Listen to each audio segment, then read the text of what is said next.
Hello from Chinese.com. This is Mark Josie. Today I would like to do a review on some Chinese Kung Fu broadswords. This is the Oxtail style broadsword. Now this one is the main guy I'm going to review today, and it's not a typical one, not a very normal one. Okay, now let me show you what I mean by normal one. The normal ones are cheaper and lighter, and they range from like $50 and up. But these are cheaper, and you can see the wooden scabbard is painted black with some details and like that. Okay, so here we go. Pull this thing out. The cheaper stuff, okay, usually comes with a very flexible blade. Okay, it can really curve like that. Okay, it's very flexible, and also you can, like, if you put it on the ground, it will not stand on its own weight, and so when you put it on the ground, it will bend.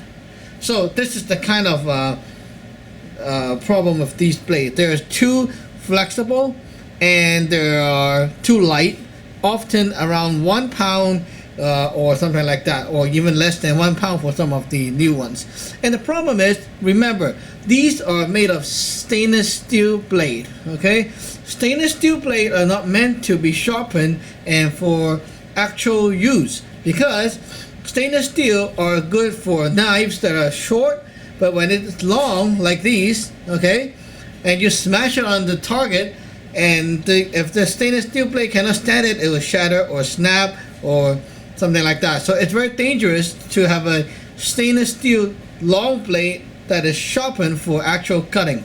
But then these blades are good for practice, beginners, something like that. Okay, anyway, and you can see that the Scabbard Construction is crappier too.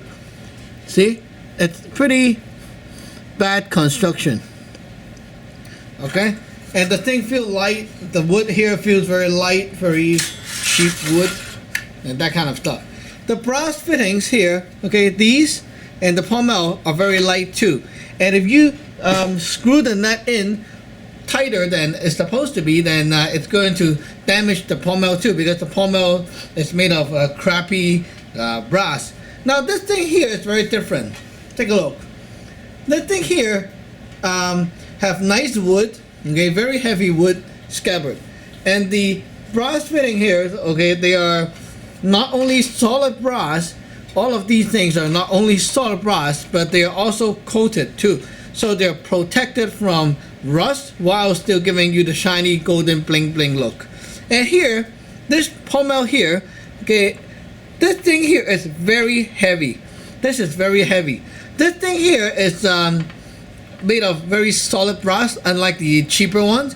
This thing here, when you hold it, okay, just this Pummel alone, it feels like holding an apple. Now imagine that kind of weight.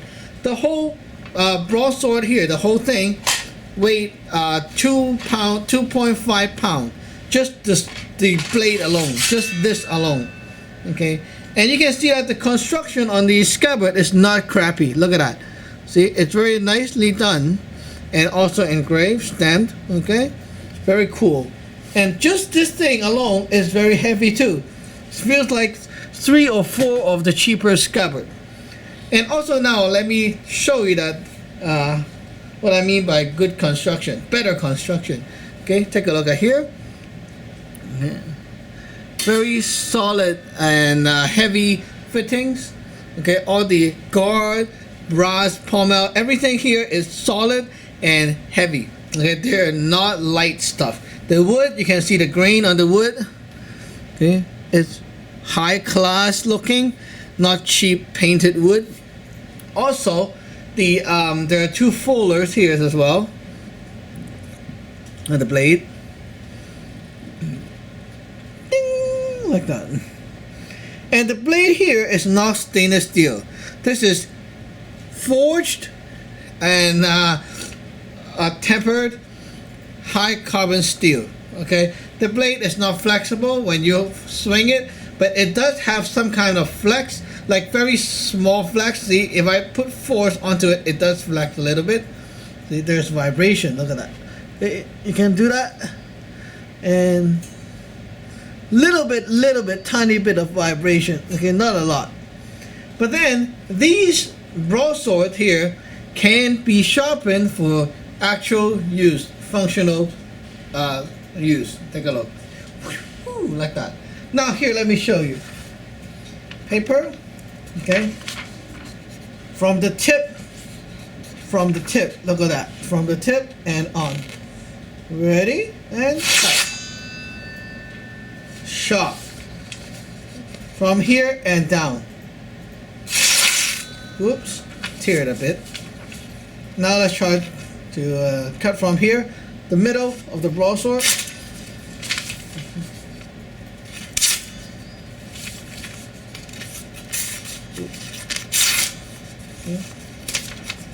This is a sharpened version of the broadsword. See? And you can even see that when I cut slowly, it's not that I'm trying to tear the paper. It's really cutting the paper. See? When I do it slowly, just like a knife. It eats into the paper slowly, like that. Look at that. Slowly. See? Slowly, right? You can see that I'm going slow, and it's slowly cutting. See? Slowly eats into it. Okay, if you go faster, it's gonna cut better. Okay. Take a look. Wow, scary sharp. Anyway, so you can see that this broadsword is sharp, but then let me remind you that the broadsword doesn't come sharp when you buy it. I have to do it my own, so using a bench stone and water, you know, some hours standing beside the stones, going like that, and you have it. So I sharpened the sword from the tip to the middle section right here, and that's the okay way to sharpen it, because you use the middle part to block mostly. So when you block, the blade, the opponent's blade, end up here like that, and you don't need an edge for blocking. But then when you cut and slice, you can see, because it's thinner, this section, okay, this section is thin, and it's meant for fast slicing, okay, cutting like that, and so it have to be sharp.